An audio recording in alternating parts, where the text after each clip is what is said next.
Hey guys, welcome back. It's Josh with the Financial Advisor Car Guy. So this week we're going to cover the Hummer again. We're going to talk a little bit more about what I've done to it and what it still needs. So let's just dive right in. So first and foremost, let's just walk around this thing and take a good look. We'll get reacquainted. As you guys remember last week, it didn't have plates on it, still doesn't have plates on it.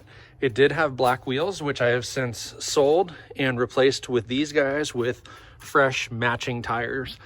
This set of tires, the guy said, only has about 3,000 or 4,000 miles on it, which is fine. They're Bridgestones. They have pretty good tread, and they're kind of a light duty all-terrain type of tire, not a mud terrain or an off-road tire by any means.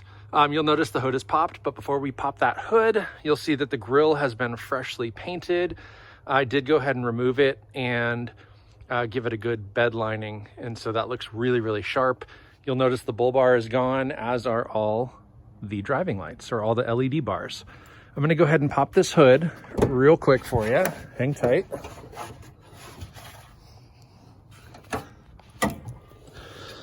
All right, so first things first, the very first thing I had to do to this car was that it had a check engine light because of two sensors, the camshaft sensors.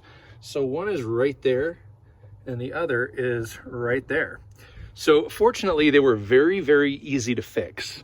It was about $80 for the pair. They're about 40 bucks a piece.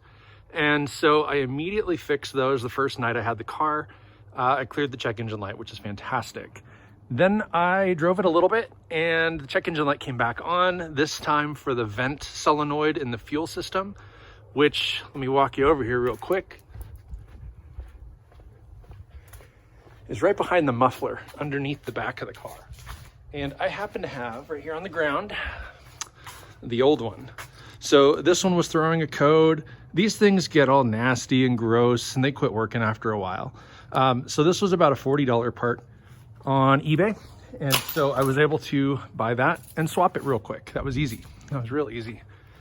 As we walk around, you'll notice a few other things that I did the first day. All the stickers are gone.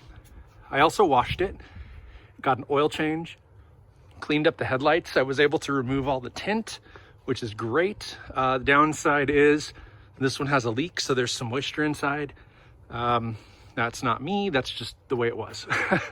I did remove the bull bar, as you can see, but of course the dummy put a hole right here to run the wiring for those light bars. So I want to come up with some sort of little plate that'll just cover that, bolt it right on there. I don't know what's gonna look good. I don't think it really matters. It's always going to be there. I don't think you can really hide that. So it just sort of is what it is. Let's see. I fixed the antenna. I took it off, removed that weird arrow tip that was on there. I don't, again, know why that was there, but I was able to remove that. I also took these pillars off and painted them. So you can see they look much, much better. Nice and fresh and renewed. And yeah, they look way better. So that was good. That made it look immediately better. Let's go back around to the back side. I bedlined the back bumper, the hitch. Oh, it's dirty because I was under there. But, and threw a spare tire cover over it. Now, this tire is still mismatched. It still is not mounted, it doesn't hold air, but at least it's covered and on there. So obviously that's something to talk to the new owner about. You might be wondering about this Kendall license plate cover there. Basically, I didn't want to draw any unwanted attention by driving around without a license plate. So that is kind of a temporary fix. Ultimately, I do need to get this thing registered and get some plates on it. But for now, again, didn't want to draw any additional attention to it. Unnecessary attention anyway. Let's see. What else? Okay, so wheels and tires. Like I mentioned, I did get different wheels, different tires. The other tires were old, worn, starting to crack. The wheels were terrible condition. They needed repainting.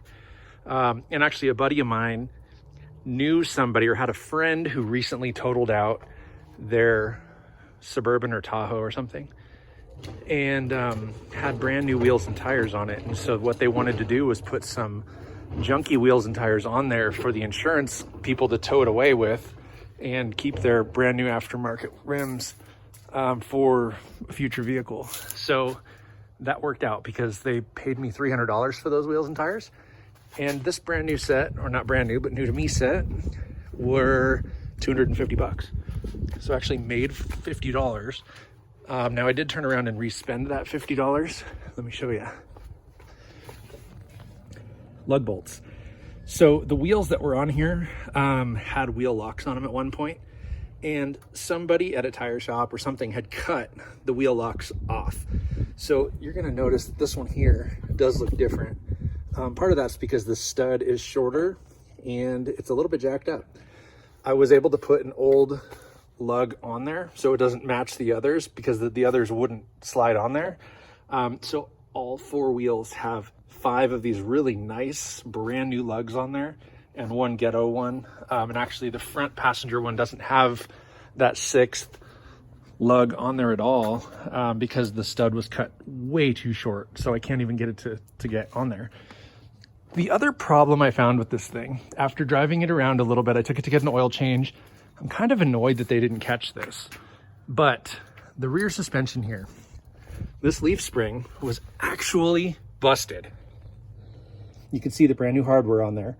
The leaf that was on here was broken right here.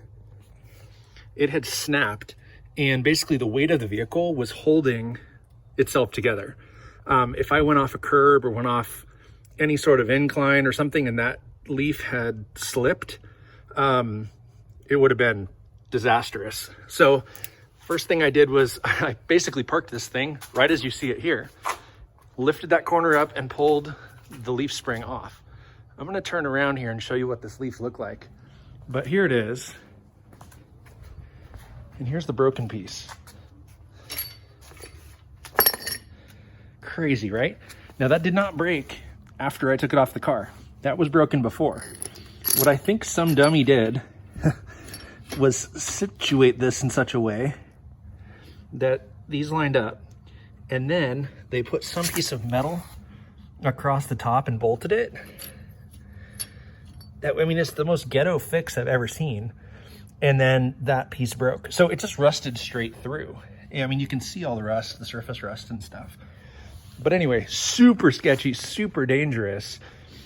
And the other thing, which is crazy to me, was that there was a ratchet strap running parallel to that leaf spring. It was mounted to the axle. It was mounted to the axle, and then it was mounted to this cross member. Just a ratchet strap, a big one, a heavy duty one, like a 3-inch strap, but it was on there just holding that axle in alignment, I think, in the event that that spring were to fail. Crazy. The other piece that I did fix was the door chiming. I don't remember if I said that in that last episode, but basically one of the sensors on the door thought that the doors were open all the time. So whether the car was running or not, if the key was in the ignition, it would say check doors or door open or whatever the warning is. So fortunately, those door chimers, the little sensors, they are about $7 on Amazon. And this is all it is. It's just a little deal that closes when the door is shut and pops out when the door is open. Well, anyway, I bought 2 of them because I wasn't sure if 1 or more doors were having an issue. And I actually just guessed and started here with the tailgate. And sure enough, that was the problem. So I was able to fix that switch. That chime goes away. The battery won't die because the lights won't stay on any longer. That was cool. The other thing that I did is kind of ghetto, but it was a cheap and quick and easy fix. But I took some bed liner and masked around these door handles and gave them a fresh spray. If you remember, I showed you guys that there was some rust, some surface rust developing around the bottom of the handles, around the edges of the handles, and the previous guy had covered it with black duct tape. So I went around, pulled all the black duct tape off, gave it a little bit of a sanding just to kind of scuff it up, put some rust stop on there, and then once it was dried, I went ahead and bed lined it. And I did that to all 4 doors. I don't hate it.